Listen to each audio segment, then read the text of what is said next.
Hello everyone, this is CA Rachna Dubey from APT.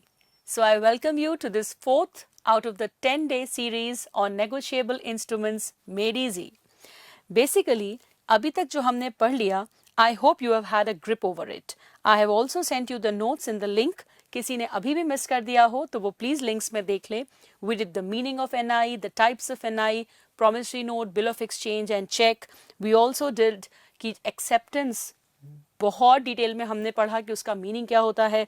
We did types of NI and then today I promised you we will pick up maturity of the bill of exchange, meaning of the word holder in due course and negotiation. So here I begin maturity of a bill of exchange. But in the sequence of notes I have given you, this is point number 7. All right, this is section number 22 to 25. Basically negotiable में आप section coat करें ये थोड़ा अस्वाभाविक है, हो नहीं पाता, तो don't worry about it. You just for reference I have given कि कभी आप बेयर एक्ट में से पढ़ें तो आप रिलेट कर पाएं कि कहाँ से मैंने क्या पिकअप किया है. सो बच्चे, मेच्योरिटी वर्ड का मतलब है कि कौन से दिन किसी नेगोशिएबल इंस्ट्रूमेंट का पेमेंट फॉल्स ड्यू. एग्जाम में ये 3 मार्क का पूरा डिटेल्ड क्वेश्चन आ सकता है और आपको इसमें वो सारे रूल्स लिखने हैं जो आप एवरेज ड्यू डेट में भी पढ़ते हैं. बेसिक रूल्स आपको क्लियर है मेच्योरिटी के, मैं फिर भी रिपीट कर रही हूँ. नाउ 2 तरह के बिल हमने पढ़े थे, एक टाइम इंस्ट्रूमेंट एंड एक ऑन डिमांड. तो बेटे, ऑन डिमांड इंस्ट्रूमेंट पर डेज ऑफ ग्रेस नहीं मिलते. आपको पता है कि चेक पर भी डेज ऑफ ग्रेस नहीं मिलते. एट साइट माने जब आंखों के सामने लाओगे पेमेंट दे दूंगा, उस पे भी डेज ऑफ ग्रेस नहीं लगते. तो फिर किस पे मिलते हैं हमको ये 3 डेज ऑफ ग्रेस जो ड्यू डेट में ऐड किए जाते हैं. Let's see, look, take out your notes. देखिएगा कौन से इंस्ट्रूमेंट्स को डेज ऑफ ग्रेस नहीं मिलते. सबसे पहले चेक में नहीं मिलते क्योंकि it is meant for immediate payment. Then bill जो है अगर उस पर लिखा है एट साइट या ऑन प्रेजेंटमेंट तो भी नहीं मिलते. ऑन डिमांड पे भी नहीं मिलते. और अगर ये बात बच्चों स्पष्ट लिखी ना हो बट सिर्फ आई प्रॉमिस टू पे लिखा है विदाउट एनी डेट, इसका मतलब ही है वो ऑन डिमांड है, तो उस पे भी when no time is mentioned you don't get the days of grace. किस पे हमको डेज ऑफ ग्रेस मिलते हैं? सबसे पहले when it is paid on a specified day. से 20 अगस्त को मुझे आपको पेमेंट देना था, तो वहां से 3rd डे 3 दिन डेज ऑफ ग्रेस मिलते हैं. आफ्टर साइट भी जो इंस्ट्रूमेंट होता है कि से 30 डेज आफ्टर साइट, तो आफ्टर साइट वाले दिन से तो उसके 30 डेज स्टार्ट हुए हैं, जहां वो खत्म होंगे उसके बाद 3rd डे जैसे अपन कैलकुलेट करते हैं. अभी मैं एग्जांपल्स लूंगी. Then after a certain period, 2 महीने बाद, 3 महीने बाद, ऐसे. Then after the happening of a certain event, कोई ऐसा इवेंट जैसे डेथ ऑफ अ पार्टी, अगर ये श्योर है तो माना कि अभी ये श्योर नहीं है कि डेथ कब होगी, पर जब होगी वो तो होगी, दैट इज फिक्स्ड. तो जब होगी तब से आपके 3 दिन डेज ऑफ ग्रेस आपको मिलेंगे. एक छोटी सी आप बात मेच्योरिटी को लेके ध्यान दीजिएगा. मैं एक एग्जांपल के साथ आपको एक्सप्लेन करती हूँ. सपोजिंग 1 जनवरी को 2020 को किसी पर्सन ने बिल ड्रॉ किया फॉर 3 मंथ्स. तो सबसे पहले आएगी 3 मंथ्स जोड़ के ड्यू डेट. तो जनवरी, फरवरी, मार्च, 3 महीने गए तो 1 April is called the due date. अब 1 अप्रैल जो ड्यू डेट है उसको आप छोड़ दीजिए, वहां 2nd से आप गिनिए 3rd day. 2nd, 3rd, 4th is the maturity date. Now फर्ज कीजिए जो आपकी मेच्योरिटी डेट आ रही है अचानक किसी वजह से छुट्टी डिक्लेयर हो जाती है, जैसे कोरोना का लॉकडाउन डिक्लेयर हो गया था इस वर्ष 22 मार्च को, पूरा इंडिया में लॉकडाउन हो गया था. यस और नो? तो वो पब्लिक हॉलीडे की कैटेगरी में आ गया. अब जब वो पब्लिक हॉलीडे की कैटेगरी में आ गया और उस दिन किसी की डेट ऑफ मेच्योरिटी फॉल कर रही है तो वो क्या करेगा? तो next succeeding business day, right. अब नेक्स्ट सक्सीडिंग बिजनेस डे भी हॉलीडे पड़ गई, तो हॉलीडे का पूरा पीरियड खत्म होने के बाद जो इमीडिएटली नेक्स्ट वर्किंग डे आएगा वो बन जाएगा maturity date. This is for suddenly declared छुट्टियां. नाउ अगर बाय चांस आपकी जो दिस थिंग मेच्योरिटी डेट है वो संडे पड़ रही है, तो भाई संडे पूरे इंडिया में पब्लिक हॉलीडे होता है, तो वो ऑटोमेटिकली नेक्स्ट मंडे चली जाएगी. इसका अपने को ध्यान रखना है. ऑल्सो बच्चे, अगर पब्लिक हॉलीडे पहले से प्री डिक्लेयर्ड है, जैसे कि किसी ने मुझे बिल दिया जिसकी मेच्योरिटी डेट आ रही है 15 अगस्त, तो ये तो जगत विख्यात बात है कि नेशनल हॉलीडे होती है बेटा पब्लिक दिस 15 अगस्त. तो इन दैट केस उसके पहले वाला the next preceding business day, next preceding business day, तो इसलिए दैट इज 14th ऑफ अगस्त. भाई 14th ऑफ अगस्त लॉकडाउन था, तो 13th ऑफ अगस्त वो उसमें पीछे चलेगा. तो ये एक मजेदार सी बात है और इस पे प्रैक्टिकल क्वेश्चन बिल्कुल आ सकता है और आपको बनता भी है. हम कुछ इसके एग्जाम्पल्स कर लेते हैं which will make it further clear to you. All right बच्चे, let's take an example. When day of maturity is a holiday. अच्छा, एक और बात, we are not talking about local holiday, we are talking about public holiday. Okay, when the day on which it is a public holiday, the instrument shall be due on the next preceding business day. I hope the point is clear. Now public holiday किसको कहते हैं? Public holiday का मतलब it includes Sunday and any other day declared by the central government by notification in the official gazette to be public holiday. You know that central government के सारे notifications official gazette में आते हैं, तो वो बकायदा डिक्लेयर करते हैं कि दिस अ पब्लिक हॉलीडे, तो कभी कोई कंफ्यूजन की बात नहीं होती. You can always refer to it. Question number 1, briefly state the rules for determining the date of maturity. Mark it as a 3 marks question. Important question है और अगर ये लिखने को आता है तो आप you are short of words कि कैसे एक्सप्लेन करें. तो मैंने नोट्स में बिल्कुल आंसर के फॉर्मेट में आपको लिख के दिया है, आप उसको ज़रूर पढ़िएगा. Then calculate the date of maturity payable 100 days after sight and which is presented for sight on 4th of May 2018.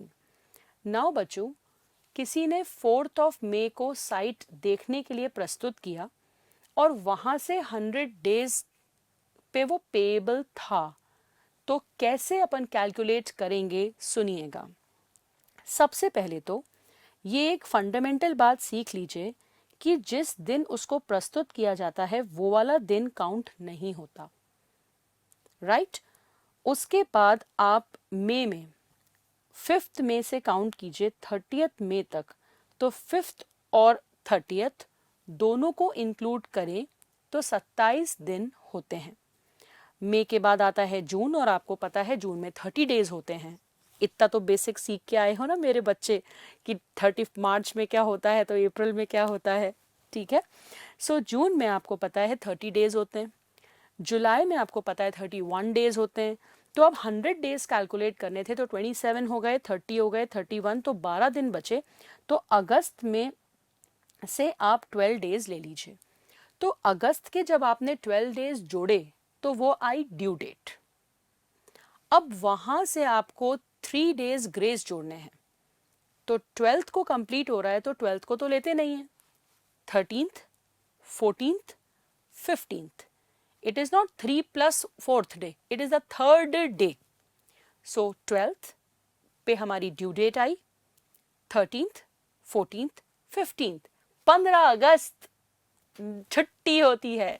तो जब 15 अगस्त पहले से पता है छुट्टी होती है तो 14th August will be your preceding business day. तो ये एग्जाम में क्वेश्चन आ भी सकता है. आप एकदम व्यवस्थित ऐसे सिस्टमैटिक करके इसको चलेंगे, ध्यान दीजिएगा. अच्छा, एक और बात सुनो. सपोजिंग क्वेश्चन आता है ये कि आप, ये सारे बेटा मैंने नोट्स में लिखे हैं, जरा थोड़े से एग्जाम्पल और करती हूँ. 29 जनवरी को किसी ने बिल बनाया, पे बिल 1 month आफ्टर डेट. अब आप बताइए 1 month आफ्टर डेट, ठीक है, तो डेट कौन सी हुई? ये तो आपको पता है कि maturity on the 3rd day after which date. 29 जनवरी से अगर आप एक महीना देखें तो 29 फरवरी आता है. तो अगर लीप ईयर नहीं है तो उसमें तो 29 आएगा ही नहीं। तो जब मंथ है ही नहीं वो डे, तो उसके पहले वाला डे 28th लास्ट काउंट होगा, you know that. So 28th के बाद आप वहां से थर्ड डे काउंट करेंगे, first second third March will be the date. A negotiable instrument dated 30th August, 3 months after date. तो बचे 3 months आफ्टर डेट में आप जोड़िए अगस्त से सितंबर, सितंबर से अक्टूबर, अक्टूबर से नवंबर। So 30th November is your due date. अब इसकी मेच्योरिटी कब आएगी? First, second, third. तो 3rd December is the maturity date. Public holiday word लिखा है, नॉट नेशनल हॉलीडे, ध्यान दीजिएगा। पब्लिक हॉलीडे, जैसे हम बेटे भोपाल में हैं और 3rd of December को भोपाल में गैस ट्रेजेडी हुई थी, तो as a sad memory of that day Bhopal में, मध्य प्रदेश में 3rd of December को पब्लिक हॉलीडे होती है। तो हमें पहले से ये बात पता है, तो उसके पहले वाला दिन होगा, because it's not national holiday, it is public holiday. ठीक है, तो लोकल सर्कमस्टांसेस को भी काफ़ी इंपॉर्टेंस दी गई है, क्योंकि आप लॉकडाउन में भी देख लीजिए ना, इंडिया में किसी जगह 22 मार्च वाला तो पूरे इंडिया में हुआ था, पर उसके बाद तो लोकलाइज अलग अलग चल रहे हैं। Okay, promissory note 31st August को डेटेड था, it is made payable 3 months after date. तो बेटा अगेन वही बात हुई कि 3 months आफ्टर डेट, अगर मैं 3 month लिखा है, डेज में बात नहीं हो रही है, मंथ लिखा है, तो पिछले में 30th August था तो भी 30th November लास्ट डेट आया। अब 31st August है तो सितंबर, अक्टूबर, नवंबर, 3 months का मतलब जहां मंथ खत्म हो गया, अब उस मंथ में 31st है ही नहीं, तो 31st को जाने दो, 30th को ही वो ड्यू हो गया और फर्स्ट, सेकेंड, थर्ड को वो मेच्योरिटी डेट उसकी आ गई। तो ये इतना बारीक चलता है और आपको इसमें इतना केयरफुली आंसर देना है। मैंने सारे एग्जाम्पल्स नोट्स में आपके लिए लिखे हैं, बस आप इतना ध्यान दे लीजिएगा कि जिस दिन एट साइट होता है ना, तो वो वाला दिन को आपको एक्सक्लूड करना होता है। जब बिल प्रेजेंट होता है, जैसे कई बिल्स होते हैं 2 days after site, 3 days after site, 4 days after site, तो जिस दिन आप साइट के लिए लाओगे वो वाला दिन एक्सक्लूड किया जाता है in all calculations. Example, if a bill is payable eight site, the day on which it is presented shall be excluded. You please remember this. Let's see. Mr. Bharat, ये मैं बेटे मॉड्यूल का ही question ले रही हूँ, CA institute की module का question है ये, but it's equally applicable to CS, CMA, LLB, सारे बच्चे। Bharat executed a promissory note in favor of Bhushan for 5 crores. Oh. The said amount was payable 3 days after sight. 3 days after sight लिखा हुआ था। Bhushan on maturity presented the note on 1st of January to Bharat. तो 1st January को exclude करेंगे, वहां से 3 days लेने हैं, तो 2nd, 3rd, 4th को वो पेएबल होगा। तो Bharat made the payment on 4th 1 crore 5 crore का। अब भाई साहब भूषण कह रहे हैं मैंने तो आपको फर्स्ट को प्रेजेंट कर दिया था, तो फर्स्ट, सेकेंड और थर्ड तारीख को मुझे 1 करोड़ रुपए चाहिए, तो एक दिन का 1 करोड़ का इंटरेस्ट भी बहुत होता है, मुझे तो वो चाहिए। क्या वो सही बोल रहा है, गलत बोल रहा है? क्योंकि फर्स्ट को जिस दिन उसने बिल प्रेजेंट किया है वो दिन एक्सक्लूड होगा फ्रॉम द कैलकुलेशन, और इसलिए फर्स्ट को उसने प्रेजेंट किया, उसे छोड़ो, सेकेंड, थर्ड, फोर्थ को ही पेमेंट ड्यू था। ये आप ध्यान रखिएगा। This is also given in your notes. So we have covered maturity. Now बेटा मैंने तुम्हें नोट्स दिए हैं, उसमें मैंने डिटेल में ये पॉइंट लिखा है क्योंकि ये एग्जाम में फुल 3 मार्क्स का क्वेश्चन आता है। सो टेक्निकली तुमको इस पॉइंट को गो थ्रू करना है, ज़रा भी दिक्कत आए मैंने सारे रूल्स तुम्हें बता दिए हैं। एग्जाम के प्रेजेंटेशन में अगर तुम्हें ज़रा भी दिक्कत आए तो कमेंट्स में लिख देना कि मैम 7th पॉइंट के मेच्योरिटी का ये वाला वर्ड मुझे नहीं समझ में आया। Correct? So the maturity of a bill is at maturity on the 3rd day after the day on which it is expressed to be paid, ये सेक्शन 22 कहता है। 3 days are allowed as days of grace, मैंने तुम्हें बता दिया। days of grace are not allowed, वह भी तुम लिख के आना। ऑन डिमांड एट साइट और प्रेजेंटमेंट। ठीक है, तो ये बेटा तुमको एक बार का देख लेना, और जितनी अपन ने बातें पढ़ी कि पब्लिक हॉलीडे है तो क्या, पहले से डिक्लेयर्ड है तो क्या, अपने शब्दों में भी लिखोगे तो that's done. So calculation of maturity I hope is settled in your brain. Let us come to the next and 8th point in my sequence, HDC। हालांकि होल्डर इन ड्यू कोर्स मैं तुम्हें डे 1 पर ही detail में पढ़ा चुकी थी, but इसमें हम उसके प्रिविलेजेस और राइट्स को पढ़ रहे हैं। हालांकि बच्चे तुमने नोटिस किया होगा कि जब अपन टाइप्स ऑफ एनआई पढ़ रहे थे तब ये चीज काफी कुछ बीच बीच में आ रही थी, तो अब मैं सबको एक जगह कंपाइल कर दे रही हूं कि होल्डर इन ड्यू कोर्स के अधिकार क्या क्या हैं। एग्जाम में ये अपने आप में एक 5 मार्क्स का क्वेश्चन बन सकता है independently. Explain the rights of a holder in due course. All right, so let's come to the very important 8th point, holder in due course. Now बच्चे, सबसे पहले तो होल्डर क्या होता है वह समझ लो, और वही व्यक्ति होल्डर इन ड्यू कोर्स कैसे सब्सिक्वेंटली बनता है वह समझ लेना। तो सबसे पहले तो होल्डर बच्चों मालिक होता है। जैसे कि ये व्यक्ति एक हैं, इनके पास किसी का बनाया हुआ एक बिल है, तो फिजिकली हाथ में पकड़ने को होल्डर नहीं कहते। होल्डर मतलब उसका मालिक। मालिकाना अधिकार कब आता है? जब आप एंटाइटल्ड होते हो टू पोजेशन। कहीं से चुरा लिया आपने, हाथ में तो है बट आप होल्डर नहीं हो, क्योंकि आपका हक नहीं है उस पर। You are not owner, you are only possessor. Then he is entitled to receive the amount of NI.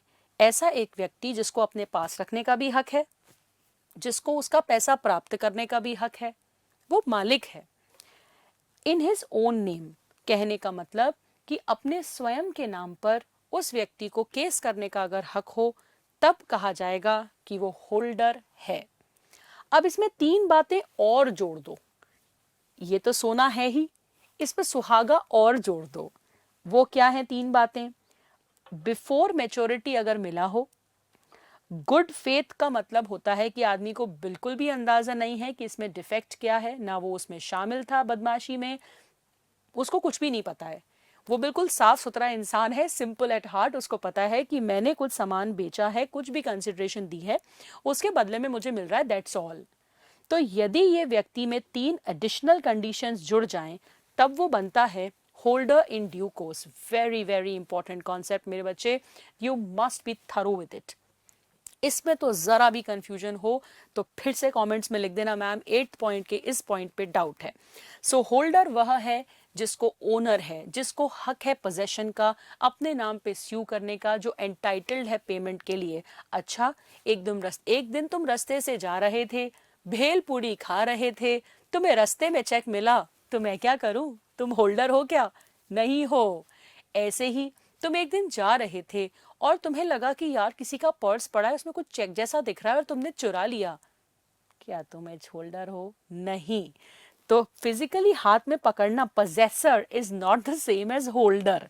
ठीक है बेटा, तो holder and holder in due course के बहुत सारे एग्जाम्पल्स मैं तुमको कराने जा रही हूं।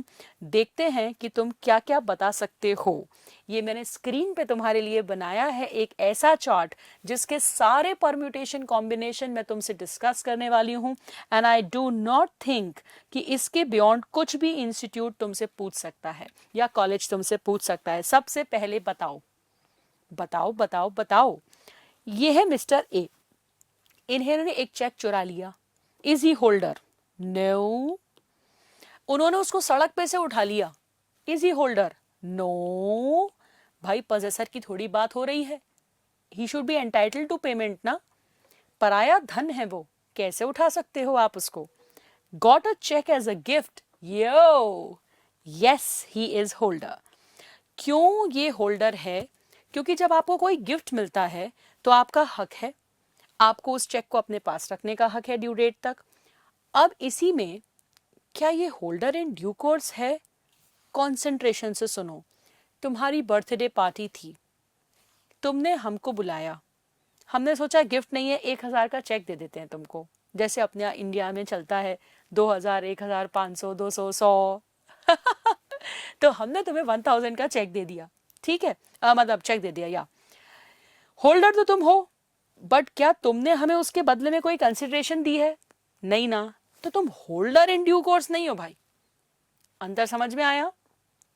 होल्डर जरूर हो पर होल्डर इन ड्यू कोर्स नहीं हो। तो तुम कहोगे मैम अंतर क्या पड़ता है कि मैं होल्डर हूं कि मैं होल्डर इन ड्यू कोर्स हूं? जमीन और आसमान जितना अंतर है मेरे बच्चे, पता है? अगर तुम मात्र होल्डर हो तो स्टोरी क्या है, सुनो। मैंने तुम्हारी बर्थडे पर तुम्हें एक चेक दिया, तुम होल्डर बिल्कुल हो, तुम्हें चेक मिलने का हक था, अपने पास रखने का चेक है हक, सब सही है। बट मेरे पास वो चेक चुरा के आया था कहीं से, मैंने चुराया था वो चेक किसी का और तुमको दे दिया, तो मेरा टाइटल क्या था? डिफेक्टिव। तुम मात्र हो होल्डर, तो तुम्हारा भी टाइटल रहेगा डिफेक्टिव। अगर बाय चांस मैं होल्डर इन ड्यू कोर्स खुद होती, या फिर मान लो तुम होते, मैंने तुमसे एक मोबाइल खरीदा था या से एक रजिस्टर खरीदा था, कुछ भी खरीदा था, उसके बदले में तुमको चेक दिया था, तुम बन जाते एचडीसी, और तब मैं चोर होती भी, मेरा टाइटल डिफेक्टिव होता भी, तो भी तुमको क्या मिलता? Good title. ये एक समझने की इंपॉर्टेंट बात है कि होल्डर को जैसा मिलता है वो वैसा टाइटल पाता है। खराब टाइटल मिलेगा खराब पाएगा, गुड टाइटल मिलेगा गुड पाएगा। But holder in due course को खराब मिले चाहे अच्छा, वो तो पारस पत्थर है, उसको तो अच्छा ही मिलेगा, वो अच्छा हो जाएगा उसके पास आकर। ठीक, देन मिस्टर ए को चेक मिला in exchange of some goods, तो ये होल्डर तो है ही, मैं तो इनको होल्डर इन ड्यू कोर्स भी कह दूंगी क्योंकि इन्होंने एक्सचेंज में मिला है, और मेच्योरिटी और गुड फेथ अपन अज्यूम कर लेते हैं। He got a cheque after maturity, he is only holder, क्योंकि पाने का हक है, गुड्स दिए अच्छी बात है, पर बिफोर मेच्योरिटी वाली कंडीशन ब्रेक हो गई। मैं एक एक तुम्हारा परम्यूटेशन कॉम्बिनेशन अगर ध्यान से सुनोगे ना बच्चे, इस 10 लेक्चर्स के बाद तुम्हें जीवन में नेगोशिएबल में डाउट हो ही नहीं सकता। इनफैक्ट अभी तुम थोड़ा बहुत कम पढ़े और आगे पहुंच गए, लौट के चले आना और फिर से रेफर कर लेना। कहीं भी तुम्हें डाउट हो तो लौट के चले आना, यहां पर तुम्हें उसका सोल्यूशन नोट्स में मेरे मिल जाएगा। अब got a cheque but knew it was stolen, क्या मतलब हुआ? मुझको किसी ने चेक दिया, मैंने चुराया नहीं है, मैं होल्डर हूं, बट क्या बिफोर मैच्योरिटी मिला है? हाँ। फॉर कंसिडरेशन मिला है? हाँ। गुड फेथ में मिला है? ना। मुझको तो पता है कि वो चोरी का चेक है, पराया धन है, मुझे नहीं लेना चाहिए था, फिर भी मैंने ले लिया, तो I am only holder. I hope it makes it clear to you. I hope my examples were there to clarify every possible combination. और कोई कॉम्बिनेशन आए लिख देना कमेंट्स में कि मैम ये वाला बताइए होल्डर है कि होल्डर इन ड्यू कोर्स है. An agent holding NI for his principal. तुम ही बता दो मुझे, क्या एक एजेंट अपने नाम पे केस कर सकता है? नहीं भाई, पोजेशन का हक रखता है, मगर जब केस होगा तो वो प्रिंसिपल ही करेगा. That's why he is not holder. अब he is not holder in due course, right? Okay. अब आते हैं effects of being holder in due course. Effect of being holder in due course, section number 9. इसका section याद कर लेना. हो सकता है ये डायरेक्ट क्वेश्चन आ जाए. Privileges of being a holder in due course, benefits of being a holder in due course, effects of being a holder in due course. तो इसलिए आप इसका सेक्शन याद कर लो, चिपकाने के काम आवेगा. तो अभी अभी हमने इतना सारा पढ़ा था, तो फटाफट देखते हैं सारे cases. But to all the cases I have written in the notes. तुम अगर सॉफ्ट कॉपी में मार्क कर लेते हो तो वहीं पर छोटे छोटे डायग्राम्स बना लेना. एग्जाम वाले दिन हर लाइन एक जैसी दिखती है, तो लगता है ये क्या कह रही है वो क्या कह रही है, और वहीं पर अपने हाथ के हस्तलिखित डाउट्स वो होते हैं डायग्राम्स, फट से मैग्नेट की तरह ब्रेन कैच कर लेता है. ओके, मिस्टर ए जो थे, लेट्स बिगिन. मिस्टर ए के पास एक चेक था, ड्रॉर में रखा था. एक चोर आया और उसने उसको चेक को चुरा लिया. क्या वो थीफ होल्डर है? नहीं, बिल्कुल नहीं। तो जो होल्डर ही नहीं है तो एचडीसी तो हो ही नहीं सकता। क्या वो बी अपने नाम पे केस चेक क्लियर करा लेगा, या चेक क्लियर नहीं हुआ तो केस करना चाहेगा तो जीत पाएगा क्या? बिल्कुल नहीं। इमीडिएट पार्टीज में अगर कंसिडरेशन एक्सचेंज नहीं हुई है तो वो बिल्कुल केस नहीं जीत पाएगा। मगर उसने जाके किसी एचडीसी को दी दिया। एचडीसी को क्या पता था चोरी का चेक है? नो। एचडीसी क्या अपने नाम पे केस कर सकता है? यस। एचडीसी क्या अमाउंट रिकवर कर सकता है? बिल्कुल यस। तो मैं डिफरेंट पॉइंट्स कवर कर रही हूं, तुम्हें जरूर उनसे बहुत कुछ सीखने को मिलेगा। केस नंबर 2, हमने जो पढ़ा है मैं उसको एग्जाम्पल्स के थ्रू एक बार रिवाइज करा रही हूं। केस नंबर 2, मिस्टर ए जो थे, इनके घर से एक दिन ड्रॉर में इन्होंने चेक रखा था। चेक मिस्टर बी एक चोर थे, उन्होंने चुरा लिया, डिफेक्टिव टाइटल हो गया। वो जाके चेक सी को दे आए। बेटू ये मैंने 20 सालों के मेरे एक्सपीरियंस और मेरी तब की एलएलबी की थीसिस की तुम्हें पूरी व्याख्या करके बता रही हूं मैं, ताकि तुम लोगों को गहराई समझ में आए कि कैसे एक एक एग्जाम्पल से परतें खुलती जाएंगी और इन्हीं में से बन के एग्जाम के क्वेश्चन बन जाएंगे, तुम देखना। सो बी ने जाके वो सी को दे दिया जो एचडीसी था। क्या एचडीसी को गुड टाइटल मिल गया? बिल्कुल, उसके पास तो पारस पत्थर है, आते से टाइटल गुड हो जाता है। उसने जाके डी को दे दिया। अब डी जो था वो बी का फ्रेंड था और उसको चोरी का पता था। क्या डी पैसे रिकवर कर पाएगा? बताओ, जवाब दो, सोचो। मैंने एक बात तो तुम्हें ये बताई कि होल्डर इन ड्यू कोर्स एक पारस पत्थर है। उसके पास से जैसे ही चीज निकलती है तो वो अच्छी होके निकलती है। तो एक बात तो ये खत्म हो गई। तो डी को जो टाइटल मिला है वो गुड टाइटल है। माना कि गुड फेथ नहीं है, पर वो होल्डर तो है।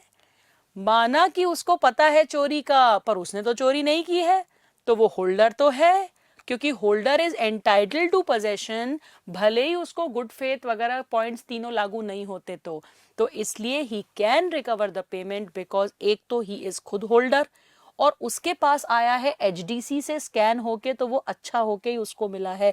मगर वो जो चोरों के गिरोह में शामिल होता तब कुछ नहीं रिकवर हो पाता, तब नहीं हो पाता, क्योंकि तब उसमें इलीगैलिटी शामिल हो जाती, तब वो होल्डर भी नहीं बचता। ठीक है मेरे बच्चे, तो ये हमने सेकंड पॉइंट पढ़ा है कि आप इसको लिख के रखिएगा बहुत ध्यान से। मैंने आपके लिए खास तौर पे सारे केसेस बनाए हैं।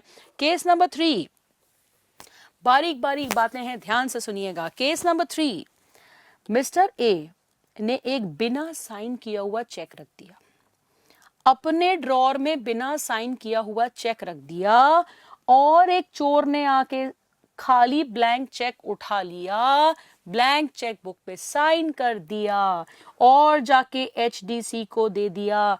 क्या एचडीसी को गुड टाइटल मिलेगा? दिल तो कहता है हां, पर दिमाग कहता है ना। क्यों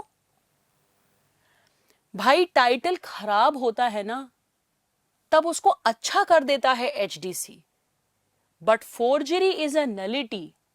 फोर्जरी मींस वो कागजात कभी साइन हुए ही नहीं, टाइटल खराब नहीं है, टाइटल एब्सेंट है। इस केस में एचडीसी को भी कुछ नहीं मिलेगा। एक्सेप्शनल केस है ये कि अगर signature of the maker is forged, forgery is a nullity. Forgery does not mean defect in title. It means absentia of title, and therefore nothing can be recovered even by HDC. लिख के रख लेना इसको, ठीक। Next point, आज तो तुमको लिखना ही पड़ेगा, मैं तुमसे आज लिखवा के ही रखूंगी कमेंट्स में। Thank you ma'am for making it so easy for me. मैंने सोचा है कि नेगोशिएबल इंस्ट्रूमेंट्स मेड इजी, मैं इतनी मेहनत से तुम्हारे लिए लेक्चर रिकॉर्ड कर रही हूँ, देखते हैं मेरे कितने बच्चे नीचे नोट्स में लिखते हैं। Thank you ma'am. Okay, case number 4, ए ने बी को कहा, कहा नहीं, ए ने बी को चेक दिया। जब ए ने बी को चेक दिया बच्चों सुनो ना, उसने उस पे लिख दिया नॉट नेगोशिएबल। ये क्या स्टोरी है? हालांकि मैं तुम्हें क्रॉसिंग बाद में पढ़ाऊंगी, बट उसने लिख दिया नॉट नेगोशिएबल। ये कागज अब एक नेगोशिएबल इंस्ट्रूमेंट नहीं है। ये कागज अब एक नेगोशिएबल इंस्ट्रूमेंट नहीं है। और नेगोशिएबल इंस्ट्रूमेंट की खासियत होती है कि holder in due course gets a good title. तो जब वो नेगोशिएबल है ही नहीं तो ये फीचर अप्लाई हुआ ही नहीं। बहुत गहरा है बच्चों, बहुत गहरा है। तो बेटू नॉट नेगोशिएबल था और चोर ने चुरा लिया। ठीक है भैया, चोर के पास तो वैसे भी टाइटल नहीं होता, बट एचडीसी के पास आया, क्या इसको गुड टाइटल मिलेगा? नहीं नहीं नहीं मिलेगा, क्योंकि ये इंस्ट्रूमेंट पे पहले दिन ही लिख दिया गया था नॉट नेगोशिएबल। नॉट नेगोशिएबल का मतलब होता है कि बेसिकली नेगोशिएबिलिटी का जो फीचर है HDC gets a good title, खत्म। ओके, केस नंबर 5, लंबी दौड़ है, अभी आराम से बैठो, चिल भाई, बहुत सारा पढ़ाना है। केस 5 आज तो मैं तुमको बिल्कुल पूरा निचोड़ के रहूंगी दिमाग। ए जो थे उन्होंने बी को एक चेक नॉर्मली दिया, कुछ भी सामान खरीदा बेचा होगा, चेक दिया। उनके पास ने एक चोर ने चेक चुरा लिया। टाइटल डिफेक्टिव है चोर का कि अच्छा है? गुड टाइटल है। वो ने जाकर गिफ्ट किया है डी को, गिफ्ट, शादी में जाके खाना खाया और गिफ्ट दिया है। बताइए गिफ्ट मिलने से आदमी होल्डर इन ड्यू कोर्स बनता है या होल्डर? होल्डर, क्योंकि कंसिडरेशन मिसिंग है, राइट? और होल्डर को कैसा टाइटल मिलता है? जैसा उसके पास आता है, राइट? तो जब थीफ के पास डिफेक्टिव टाइटल था मेरे बच्चे, तो डिफेक्टिव ही ट्रांसफर होगा, क्योंकि गिफ्ट के कारण ये होल्डर बन पाया, एचडीसी नहीं। सो आई होप जितनी बातें मैंने कॉन्सेप्ट कही वो मैं तुम्हें एग्जाम्पल के जरिए समझा पा रही हूँ। क्या सीखा हमने इस एग्जाम्पल से कि अगर आदमी को गिफ्ट मिला है तो वो होल्डर है, तो उसके पास एक चोर से आएगा कोई चेक तो उसको गुड टाइटल नहीं मिलेगा। मैंने जो बातें कही हैं उन्हीं के केस बना रही हूं, एग्जाम में ऐसे ही आता है। केस नंबर 6, मिस्टर ए जो थे,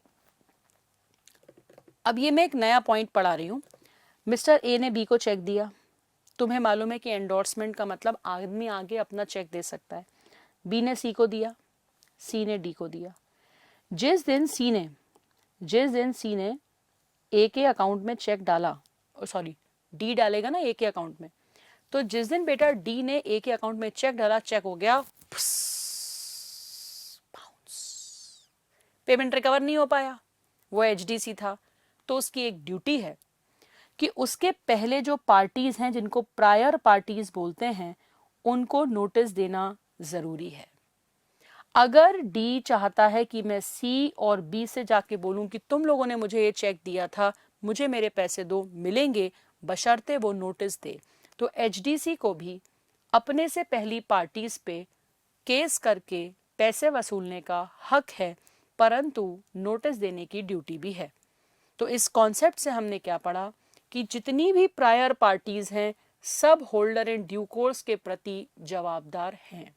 अपने क्वेश्चन में सबसे पहली पार्टी थी ए, उसका बाउंस हुआ, कोई बात नहीं। डी के जस्ट पहले थी सी, सी के पहले थी बी, ये हैं prior parties. All prior parties are liable towards HDC provided he gives them notice. Betu, all the conclusions are there in your notes, but they are very important conclusions. Don't miss out on any one if you want to score full marks in this topic. थोड़ा सा बचा है, patience रखेंगे।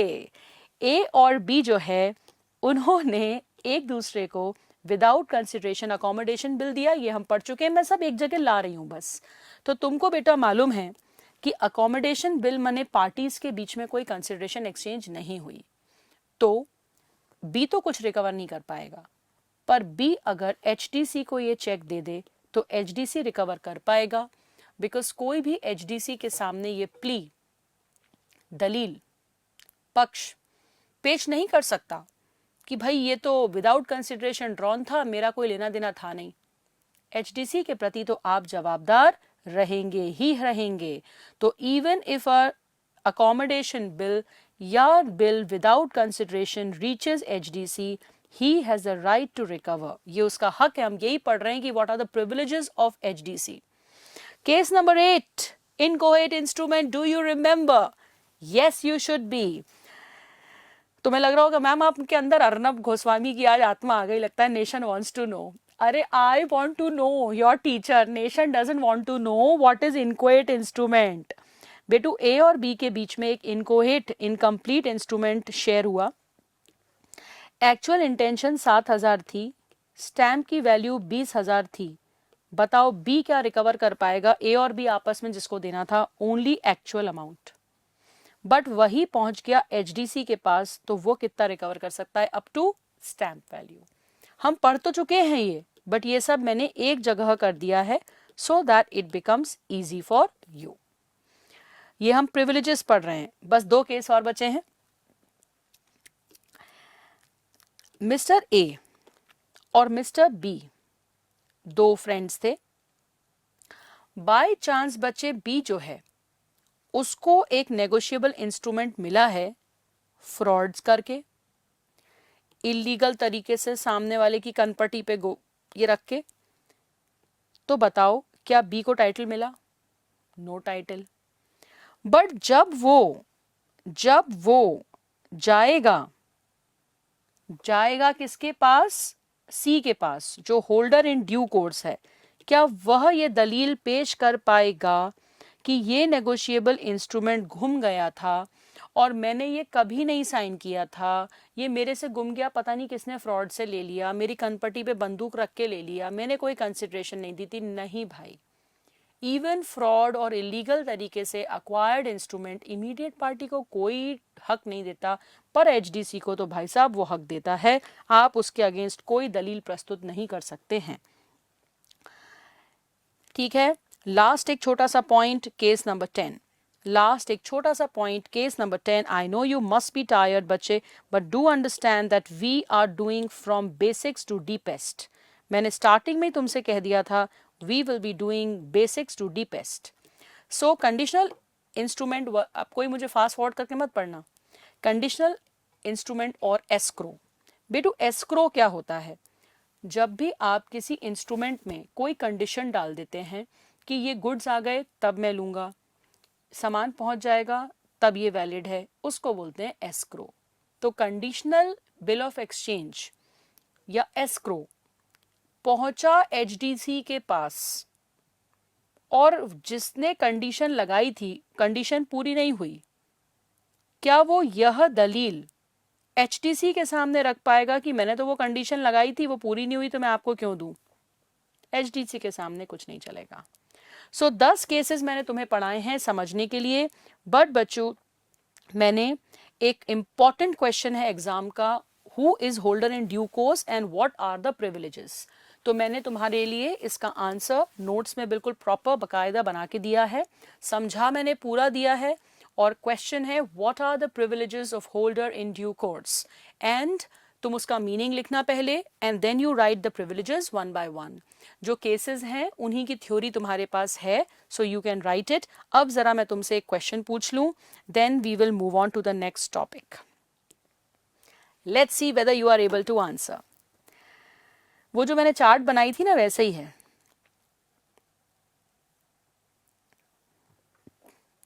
सबसे पहला, mister X obtains the cheque by way of gift. बताओ he can be called holder or not? Yes, holder तो वो है, गिफ्ट मिला है तो भी होल्डर तो वो है। Second, a the payee of a cheque को कोर्ट ने प्रोहिबिट किया है from receiving the amount of the cheque. बेटू स्क्रीन पे भले ही नहीं दिख रहा हो, कितना भी मैं जूम कर दूंगी नहीं दिख पाएगा, बट तुमको नोट्स में पूरा मिल जाएगा, नोट्स में पूरा लिखा है वो क्वेश्चन। A the payee of a cheque who is prohibited by a court from receiving the amount. तो भैया आप तो एंटाइटल्ड ही नहीं हो, जब आपको कोर्ट ने मना कर दिया तो आपकी क्या औकात है भाई, तो you are not a holder. M finds the cheque on the road. नहीं भाई, मैं तो रास्ते से जा रहा था, भेलपूरी खा रहा था, चेक मिल गया तो मैं होल्डर हो गया। नहीं नहीं नहीं नहीं नहीं.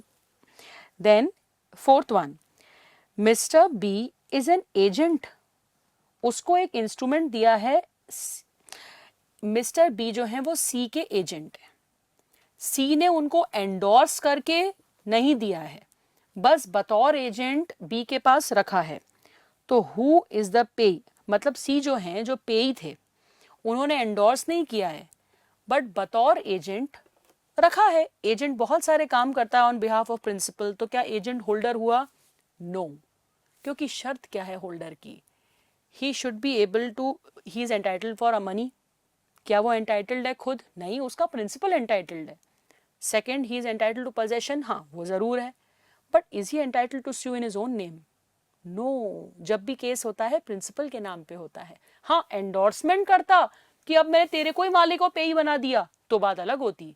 सो ही इज नॉट होल्डर. ध्यान रखना, he is also not holder. Then B, जिन्होंने चेक चुरा लिया, भाई चोरी करने वाला तो कभी होल्डर हो ही नहीं सकता. So I hope the point is settled and I am sure you will write a thank you in the comments कि yes ma'am, thank you for making negotiable easy.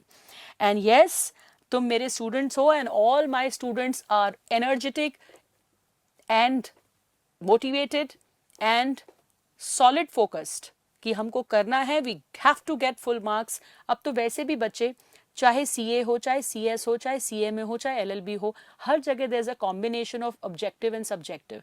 अगर आपने इतनी बारीकी से पढ़ाई की है तो आप देखिएगा कि नंबर कैसे जाते हैं. नंबर आएंगे ही आएंगे. सो जस्ट बी कॉन्फिडेंट कि दम से पढ़ेंगे. पढ़ाई से प्यार करो यार, मजा आएगा तुम्हें, नंबर लाने में भी मजा आएगा. Be confident.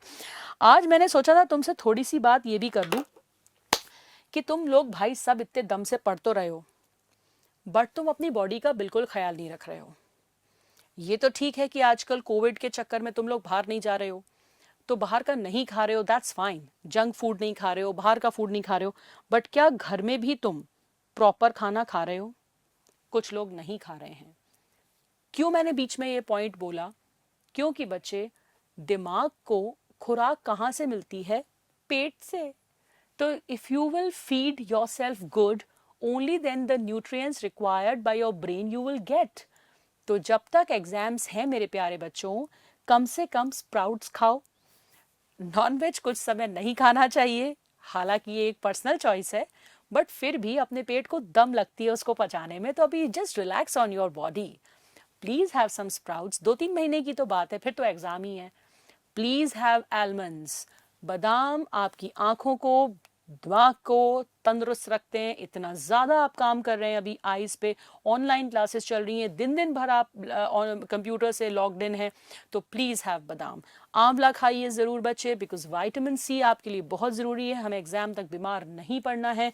दूध पीजिए तो उसमें हल्दी डाल के पीजिए, बिकॉज हमको कोविड से बचना है. और पानी अपने लिए अलग रखवा लीजिए. आप अपने लिए एक अलग मटकी मम्मी पापा से बोल के, या घर में जो भी आपके केयर टेकर हैं, हॉस्टल में तो छोटी सी मटकी खरीद लीजिए. अपनी कम से कम 4 बोतल, वोडका नहीं, 4 बॉटल पानी भर के रखिए कि मुझे दिन भर में इसको फिनिश करना ही है. आपकी एक्टिविटी अभी इतनी कम हो रही है, बॉडी में लेथार्जी आ रही है, डाइट भी प्रॉपर नहीं होगी तो क्या होगा. और पता है बच्चे, कोई बादाम 2 महीने में आपको खूब इंटेलिजेंट नहीं बना देगा, बट जितनी बार सुबह आप बादाम खाएंगे उतनी बार आपका दिमाग आपको एक पॉजिटिव मैसेज देगा कि मैं अपने एग्जाम की प्रेपरेशन कर रहा हूँ, my brain has to be strong, और ये जो मैं खा रहा हूँ इससे मेरा ब्रेन स्ट्रांग हो रहा है. Daily morning that positive message is going going going going going. That is the beauty of the power of positive thinking. अगर तुमने सीक्रेट बुक पढ़ी हो, द सीक्रेट, नहीं पढ़ी एग्जाम के बाद पढ़ लेना. मैंने सोचा है, वैसे तो इतनी महान किताब है वो कि मैं क्या उसकी समरी लिखूं, बट मैंने सोचा ज़रूर था कि एग्ज़ाम के बाद तुम्हें उसकी समरी बताऊंगी. हमेशा पॉजिटिव थॉट्स दो अपने. एग्ज़ाम के 1 घंटे पहले भी अपने को नहीं बन रहा है ना, मेरा लेक्चर डबल स्पीड पे चल रहा, पढ़ के जाओ, पॉजिटिव रहो. Just chill and just be positive. Always give a positive message. तो ये सारी एक्टिविटी करने में हम दिन में 5 बार अगर खाते हैं ना चीज़ें, 5 बार पॉजिटिव मैसेज जाता है, I am preparing for my exam and I am well prepared. That is the beauty of the diet. ऐसा नहीं है कि आप 2 महीने आपने आंवला खा लिया तो आपको कोरोना होगा ही नहीं. भाई जो होना है वो तो ऊपर वाला करके रहेगा, but then you will be safe. ठीक है बच्चों, एक काम मैं तुमको दे रही हूं, one homework I am giving to you, difference between holder and holder in due course. मैंने तुम्हें समझा पूरा दिया है, I have explained the whole thing to you, difference between holder and holder in due course, and I am expecting you that you will be doing this. Please mark it as IMP. Very, very important. 3 marks के लिए difference between holder and holder in due course. I have made you understand कि holder तो मात्र possession, entitled to payment in his own name होता है, but जब उसमें 3 conditions जुड़ती हैं, before maturity, for consideration, in good faith, तब वो बनता है होल्डर इन ड्यू कोर्स। सबसे बड़ा डिफरेंस कि होल्डर इन ड्यू कोर्स के पास खराब से खराब चीज आके पारस पत्थर हो जाती है, 2 केसेस को छोड़ के, नॉट नेगोशिएबल और फोर्जरी, जबकि होल्डर के हाथ में जैसा आता है वैसा वो पाता है, खराब आएगा खराब पाएगा, अच्छा आएगा अच्छा पाएगा। ठीक, सो इतना तो मेरे प्यारे बच्चे मेरे लिए कर ही लेंगे। और अब मैं आती हूँ 9th पॉइंट पर, नेगोशिएशन। जरा जाके पानी पी के आओ, तुम लोग पानी बहुत कम पीते हो, और आंखों में जरा पानी डाल के आओ। तो अभी तो लंबी गाड़ी है अपनी, काफी लंबी चलनी है, सो नेगोशिएशन पढ़ते हैं, ठीक है? All right, I know you are bit tired. तो आज हमने डे 4 को फ्रीज कर दिया, तो मैं डे 1, डे 2, डे 3 और डे 4 तक मैच्योरिटी और HDC यहां तक करा दिया। Day 4 is closed. अब मैं नेक्स्ट डे नंबर 5 पर तुम्हारे साथ एंडोर्समेंट करूंगी। Day number 4 is done. Now बेटा, next time we will be doing negotiation, and after that negotiation in day number 5 we will be doing endorsement. So stay tuned. And one more thing I would like to repeat, अगर अभी भी APT best classes for CACS को आपने YouTube पे subscribe नहीं किया है, so please hit the bell icon and so that you get the notification. And मैंने पूरे वीडियो में तुमसे 5 बार कहा है कि if you have really gathered something from this negotiable instrument lecture, do write in the comments. Thank you. All right, take care. इसी तरह के इन्फॉर्मेटिव वीडियोस देखने के लिए हमारे चैनल को सब्सक्राइब करें और लेटेस्ट वीडियोस को सबसे पहले देखने के लिए बेल आइकॉन को हिट करें। साथ ही लाइक और शेयर करना ना भूलें। APT educating India.